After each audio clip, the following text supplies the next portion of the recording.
Hi, I'm Emily. We are here at WFX and we're joined right now by Varian from Gateway Church. Can you just introduce yourself, tell us about what you do at Gateway? Sure. I am with the Technical Arts Department at Gateway Church, does audio, video, and lighting. All of the live production that happens at Gateway goes through the Technical Arts Department. I'm one of the directors of that department in charge of spiritual development and training. So what does that look like in the day-to-day? What is that role? Well, I have an incredible opportunity in my job to interface with our technical arts staff and our volunteers and try to build community in that, try to keep track of what's going on in their lives from a spiritual and personal perspective.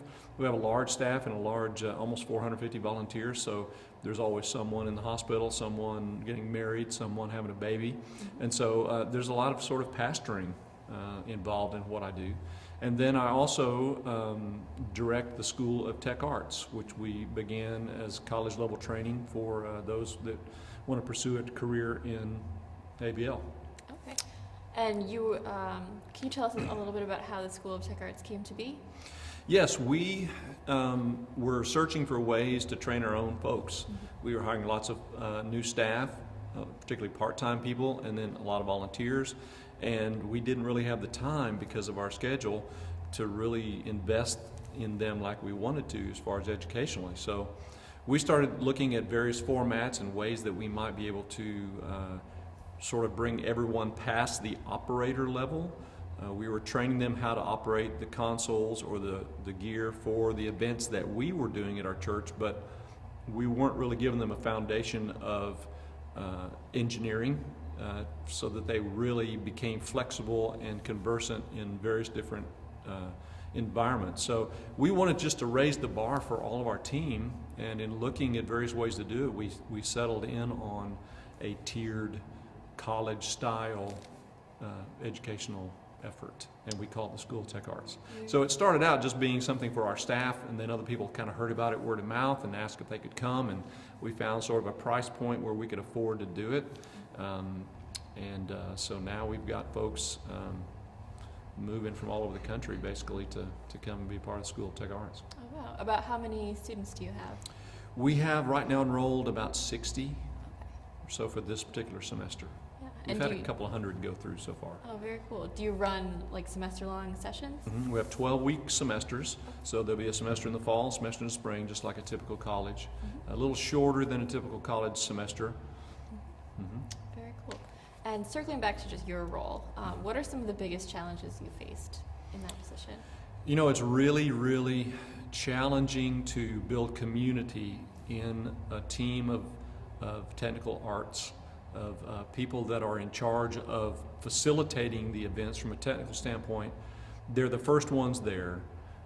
They're the ones that are sprinting around taking care of 10,000 details to make sure that it's seamless and that the experience is effective, that the communication is clear, that everyone in the room can hear, can see, that there are no distractions in the PA system or in the video systems. So these people are the first ones there, the last ones to leave, and the pace is sometimes crazy. So it's really hard to find time for them to interface on any other level than just work. And so probably the biggest challenge is how do we schedule that? How do we interrupt the amazing pace of events that we are in charge of facilitating? How do we interrupt that and have time to really get to know each other, to really find out where we are and really build community in the spiritual sense? It's a challenge. Yeah. How do you approach that to solve that problem? Well, our approach is that we want to keep trying things, keep knocking on doors until something works. And we find something that works, and then we run with it until it doesn't seem to be working as well again, and then we go through another door and try something else. So there's really not, besides that, there's really not a formula, I think, for creating that. Obviously, we have to schedule times for people to interact together when they're not responsible for work, trying to make sure that our team is worshiping that they can come to an event, that they can come to a service as worshipers, not as facilitators. It's a challenge, but we just have to schedule those things and figure out what sort of rotation can we have in place to do that. Yeah, good. On the flip side of that, what's the most fun part of your job?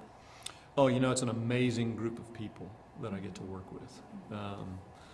They are creative all at the same time. They're creative. They are highly analytical and technical. They are get-it-done people that almost never say no to anybody. Any kind of request, we'll take on that challenge. We'll do our best to get it done. And so they're a blast to be around. They're a blessing because even in the midst of the high temperature moments that we find ourselves in, they keep their eyes on the ball, and they, for the most part, remember what we're doing it for. They pray for each other. They undergird each other as human beings, and it's just a blast. That's great. To be with them. Yeah, that's great. Well, thank you for taking the time to Absolutely. chat with us today. We really appreciate it, and enjoy the rest of the conference. Thank you. I will. All right.